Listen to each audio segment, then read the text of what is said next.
There's a certain way to make an entrance, my destiny. Now, it's all a conspiracy of witches. Download WWII today.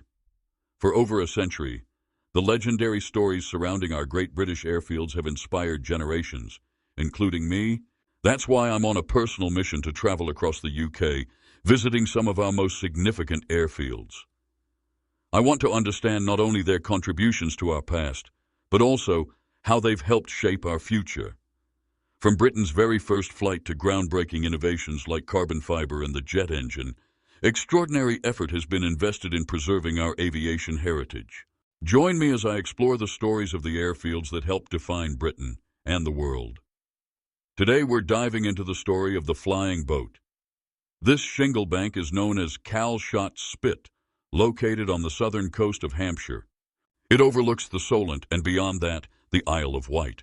When it comes to British airfields, Calshot is unique because, unlike most others, it has no runway. Why? Because it never needed one. Samuel Cody's first UK flight in 1908 ignited a revolution in aviation. Enthusiasts across the country learned how to fly and built their own aircraft. It wasn't long before the government took notice and began scouting the coastline for an ideal airbase. Standing atop the Coast Guard Tower at the northern end of Calshot Spit offers a perfect view of the natural geography that created the ultimate seaplane base. If this shingle bank had been man-made, it couldn't have been more perfectly designed. It juts into the southern end of Southampton Water with three landmasses, New Forest to the west, mainland Hampshire to the east, and the Isle of Wight to the south, providing natural protection from harsh weather. The area offers three distinct water access points: a sheltered lagoon, Southampton Water, and two arms of the Solent. These varied conditions were ideal for operating both small, fragile seaplanes and heavier flying boats. Calshot was first identified as a potential airbase around 1912, when the government directed the Navy to establish its own air department. Soon after, Calshot was chosen as one of several coastal stations, from the north of Scotland down to Pembroke Dock in Wales. Once Calshot became established, it acted like a magnet for aircraft manufacturers. Boat building and operating were already thriving industries in this region, laying the groundwork for constructing marine-type aircraft. Famous names like Supermarine set up shop in Southampton in 1913, while other major players such as Sopwith, Ferry, Avro, Saunders Roe, and de Havilland followed. Calshot naturally lent itself to seaplanes. Originally, the Navy wasn't keen on aircraft, but as the threats of enemy submarines and surface vessels grew, they realized the value of aerial reconnaissance. Seaplanes and later flying boats evolved from simple spotters to armed attackers.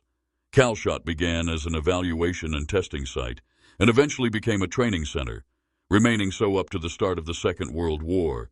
Now, let's clarify the difference between a seaplane and a flying boat. A seaplane typically replaces its wheeled landing gear with floats. The plane sits above the water on these floats. A flying boat, on the other hand, is an aircraft whose entire fuselage is shaped like a boat hull, allowing it to rest in the water itself. Interestingly, Winston Churchill is credited with coining the term seaplane in 1913, replacing the French term hydravion.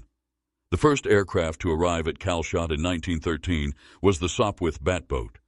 Built by Sopwith Aviation in collaboration with S.E. Saunders on the Isle of Wight. The Batboat combined marine craftsmanship with pioneering aviation design. It was a true flying boat, able to land and take off on water with ease. Sopwith's pilot, Harry Hawker, demonstrated its capabilities, impressing the Admiralty and highlighting Calshot as an ideal base for testing, training, and eventually patrolling. In July 1914, the Royal Naval Air Service, RNAS, took over Calshot. Its role expanded to protecting shipping in the English Channel. Early in the First World War, seaplanes and flying boats from Calshot patrolled for enemy vessels and U-boats, worked with Allied surface ships, and participated in early anti-submarine warfare. Although sinking enemy subs was difficult, these aircraft flew over 9,000 hours of patrol missions. On April 1, 1918, the Royal Flying Corps and the Royal Naval Air Service merged to form the Royal Air Force, RAF, then the world's largest air force.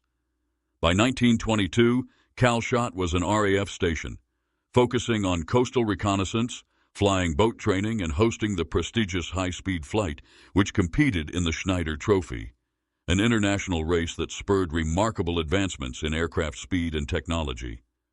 At the Solent Sky Museum in Southampton, you can see one of the high-speed aircraft built for the Schneider Trophy races, the 1929 Supermarine S6A. Created by the legendary designer R.J. Mitchell, who later designed the Spitfire, these cutting-edge racers pushed the limits of aerodynamics, materials, and engine performance. They reached speeds that seemed unimaginable just 2 decades after the first powered flights. Mitchell's insights from these racing seaplanes directly influenced the iconic Spitfire.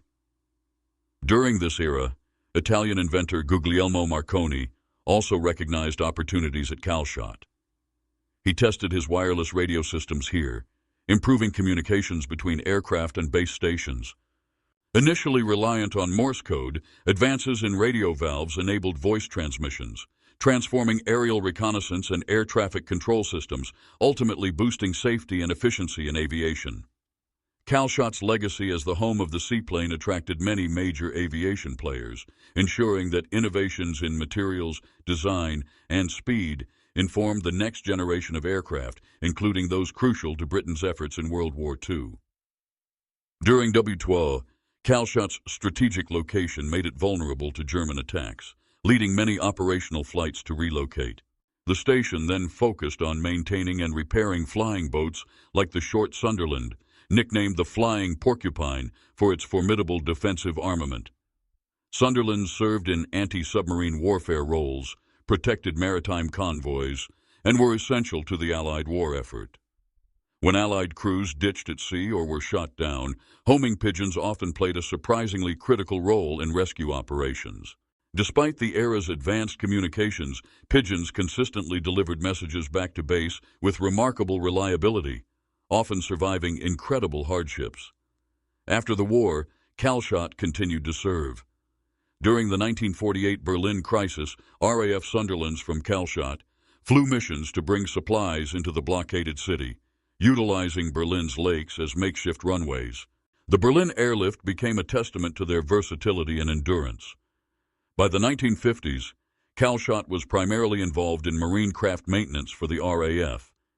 But as the age of the flying boat waned, the base finally closed in 1961. Today, seaplanes operate only in select parts of the world.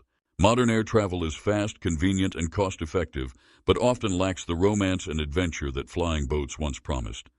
It's hard not to wonder what might have been if the engineers of the past had today's technology at their disposal. Perhaps the story of the seaplane would have been very different, continuing as a cherished, enduring chapter in our aviation heritage.